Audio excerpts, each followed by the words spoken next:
বিদেশেও নাকি রেপ হয়, তাই ইন্ডিয়াতেও হবে, পশ্চিমবঙ্গেও হবে। বাহ, ধর্ষিত নারীও বিদেশ, টাকার বিনিময়ে আপনি তার সঙ্গে ডিল করলেন, ধর্ষণকারীকেও আপনি টাকা দিলেন। রেপ হওয়ার পরে আমার ধর্ষিতা মায়েদের বোনেদের রেট বেঁধে দিয়েছিলেন, আপনারা কি নিজের মেয়ের বিচার পাননি?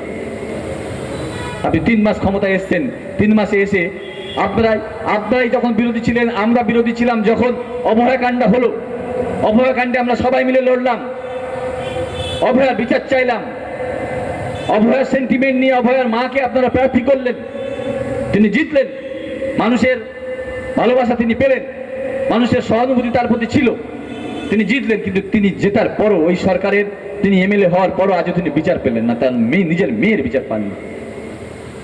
আজকে দাঁড়িয়ে বারুইপুরে যে ঘটনা ঘটলো, যে নির্মম ঘটনা ঘটলো, আগের সরকার কি করেছিলেন? রেপ হওয়ার পরে আমার ধর্ষিতা মায়েদের বোনেদের রেট বেঁধে দিয়েছিলেন। আপনারা কি করলেন? আপনারা এসব রেট বেঁধে দিলেন। হ্যাঁ, একটু বাড়িয়েছেন, সরকার পরিবর্তন হয়েছে, রেটটা বেড়েছে। সাথে আপনারা কি করলেন?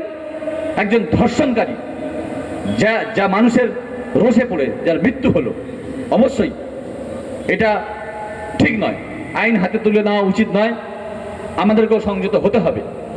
কিন্তু আপনি সেই ধর্ষণকারীকেও আর্থিক সহায়তা করলেন, তাহলে কি দেখালেন আপনি? পরিবর্তন কি হলো? ধর্ষিত নারীও টাকার বিনিময়ে আপনি তার সঙ্গে ডিল করলেন, ধর্ষণকারীকেও আপনি টাকা দিলেন। 18 থেকে 19টা ধর্ষণ ঘটে গেল এই 3-4 মাসে। আমাদের মাননীয় মন্ত্রী অগ্নিমিত্রা দেবী, তিনি ধর্ষণ কিভাবে বন্ধ হবে, নারী সুরক্ষা কিভাবে বৃদ্ধি পাবে, আমার মায়েরা, আমার বোনেরা, আমার মেয়েরা কি করে রাত্রে অন্ধকারে রাত 10টা বাজলে হালোয়ার বুকে এখান থেকে হেঁটে বাড়ি যাবে নির্দ্বিধায় নিশ্চিন্তায়, তার কোনো সঠিক ব্যবস্থা করতে পারলেন না। তিনি কি বললেন? বিদেশেও নাকি রেপ হয়, তাই ইন্ডিয়াতেও হবে, পশ্চিমবঙ্গেও হবে। বাহ, বিদেশে যা হয় এখানেও তাই হবে। দারুণ ব্যাপার। পরিবর্তনের এক পরিবর্তন বানিয়ে আমাদের মাননীয় মন্ত্রী তিনি দিলেন।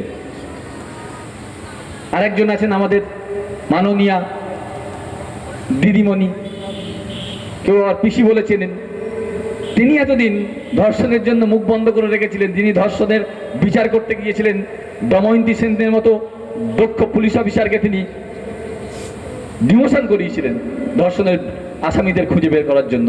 আজকে তিনি পথে নামছেন এই বড় মোমবাতি নিয়ে।